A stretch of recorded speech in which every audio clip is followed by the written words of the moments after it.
So the next project is going to be a cabinet to replace this set of cardboard boxes that we have this fan on. That gets it up to the right height and it's not in front of the TV, but we want to have some more storage and the boxes are annoying, so that's what the new project is going to be. And this is what I've built so far as the replacement for those boxes. So this was a dresser top, and it looks like it has oak veneer on one side and it looks like it has poplar veneer on the other, and inside I believe it's the MDF. It's not nice wood, solid wood, so it's perfect for a cabinet because what else are you going to use that for? But it does have, you can't really see in this light, but you can kind of see. So it has grain from the oak and such, and then for the back I just have that a piece of that pine shelving that I had used for the other cabinet in its entirety, and so far it's all pegged together. It's not glued yet because I want to try and probably do the finishing on the various pieces. I think I'm going to put stain on them, and once that's all done then I'll put it all together. And we're going to use 2 sets of these full extension slides, and then I'm going to put drawers in it. The drawers are what we're going to have, 2 drawers, probably the same height, and that's what I was working to get that miter lock bit all set up. And I did actually get it all set up and working, or at least for the test cut, so that should be good. Yeah, that's what the box looks like so far. So these are held together with 1/2-inch dowels for the front part of the cabinet on top, bottom. So the main box is held together with 1/2-inch dowels, and then I think this is from the back is either the 3/8 or 5/16 inch dowels.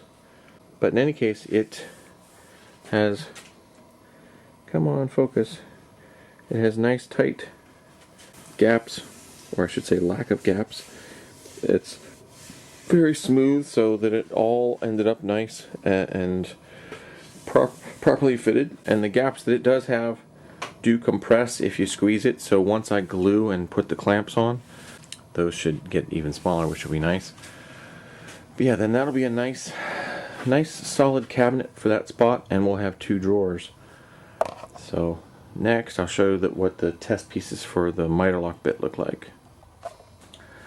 So I finally got this adjusted today using instructions off of really good YouTube videos.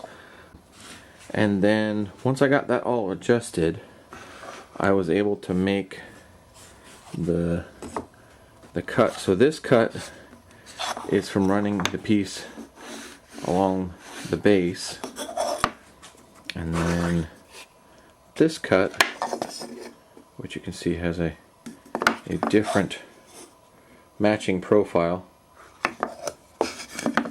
This cut was made by running along the fence, and then once you have those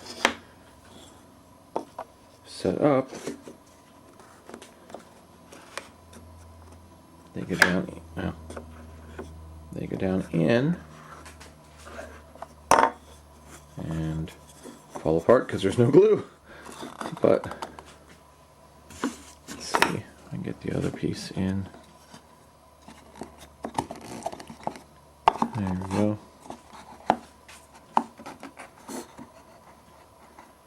And once you get it in, you have a nice, well, pretty nice corner. I mean, scale wise, there's my finger, so I think it'll work for the drawers. And then that gives you lots of glue surface. And I'm thinking I'm going to do the bottom like that too. So the bottom will be mitered in and locked in place. The sides will be locked in. Let's see, I think, yeah, the way they said to do it was have this little notch going sideways. So this piece would be equivalent to the front. This piece would be equivalent to the side, I believe. And then when you pull on the front, this little piece locked in helps give you extra hold for when you're pulling the drawer out. But yeah, that's working. And obviously the grain on this is gonna go this direction and then back the drawer. This was just because I had a little test piece. So that's all good. That gives me a nice square corner. So that'll be nice for the drawers. And then I think I'm gonna make a drawer front as well for on it. So this will be like inside and then have a drawer front in front of it. I think I may not. If the front comes out nice enough, I may just go right from there. But what we also want to try and do is a inset handle in the wood.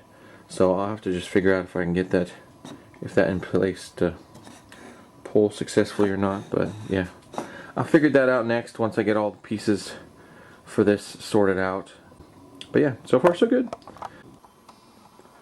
So one thing that made it really nice to do these new drawers is I got one of the Incremiter 5000 sleds for the table saw. This one is the offcut side and this is the other side, and it's very nice to be able to get to be 90 degrees, and then you just put the piece on, and if you have your line. So what I ended up having for these is I had longer pieces of board, and I was able to get a front and a side of the drawer out of each piece. So I had two lines. So I lined it up such that the saw was in between, and then when I was able to just start it in between the two lines and then work it and just tap it just ever so slightly, back, forward, over, back, forward, and I was able to get exactly on the line for this side, then flip it around and clean off the other side. So that made it really nice to do the cuts. I really like this sled.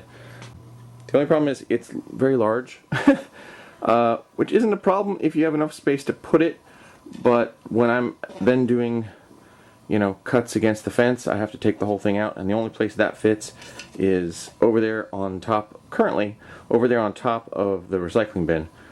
So you just have to go move it around, but it is awesome. I am so glad I got that.